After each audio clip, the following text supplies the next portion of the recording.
If you're in the first week of trying to quit drinking, congratulations. It's tough, but here's the truth. Most people make these mistakes in the first 7 days, and they're completely avoidable. Let's do it. Mistake number one, going cold turkey without a plan. It's great when you make the decision to stop drinking, but then what? You can't just wing it. The solution is to prep yourself by setting specific goals, research how you're going to do it, and grab a friend or get into a group for support. Number two, not clearing out the temptation at home. Don't even make it accessible. Just make it no option. Remove all the alcohol, even those hidden stashes, and set up visual reminders of your goals while you're taking this break. Number three, this one's tough. Keeping your drinking buddies in your social circle. You know what? Just politely decline for this time period. Give yourself the best environment to succeed at taking this break. Suggest alternative activities that don't involve drinking and limit your time around people who drink a lot. Take care of you. Mistake number four, underestimating the power of habits and routines. You've got to figure out what you're going to do instead of drinking. Take up a new hobby, a new outdoor activity, go for a walk, meditate, read, write down what you're going to do instead of drinking. It'll make it so much easier. Mistake number five is not identifying and addressing the triggers. We all have triggers, and your brain wants to keep you safe, which you've always done every day at 4:30 or 5 o'clock. You've got to address and identify those triggers so you're ready. Everybody's guilty of number six, relying on willpower. You're strong in this area of your life. You handle all these responsibilities. You surely can just not drink. Don't do that. Just make it easy. Line up some podcasts, some YouTube videos, some resources, some books, things that are going to reinforce why you're doing this, why you should do this. Get educated, but do not rely on willpower. It's a limited resource. It'll kickstart, but it won't keep you going. Mistake number seven is neglecting your physical health. If you've been drinking for a long time on a pretty regular basis, you got to prioritize sleep.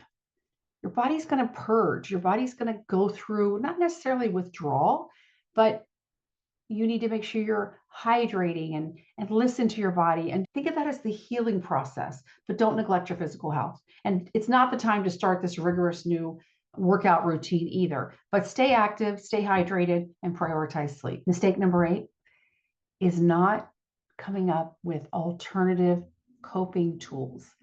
The majority of us use alcohol because of stress. Happy, sad, but we want to shut our brain off. We want to switch gears from all of our responsibilities. I deserve this poison. What else are you going to do to get to that same state? How are you going to cope when things come up? Find some great meditations. Have your journal ready. And then you can look back and see, say you're on day 19, and you can look back where you felt day one and see the progress you made. But you've got to have other coping tools in your life toolkit. That's a key.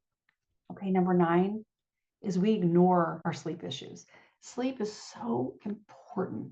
Think of it as when your body resets, your brain resets. And if we never get a good night's sleep, that's not happening. And then it becomes perpetual, day after day. You never really get that full turnover. Again, proper planning. Find guided meditation. Use a sleep aid if you need to. Use melatonin. Use an eye mask. Make sure your room's cool. All those things that help you sleep better.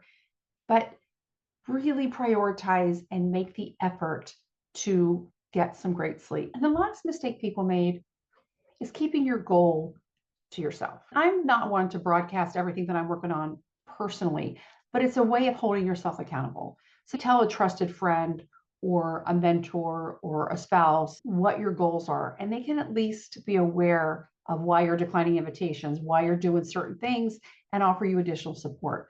But don't go it alone. I do believe that the initial journey needs to be your own internal work because it's personal to you, but make sure you share that with at least one other person so there's some accountability, because their support can be a game changer when that willpower runs low.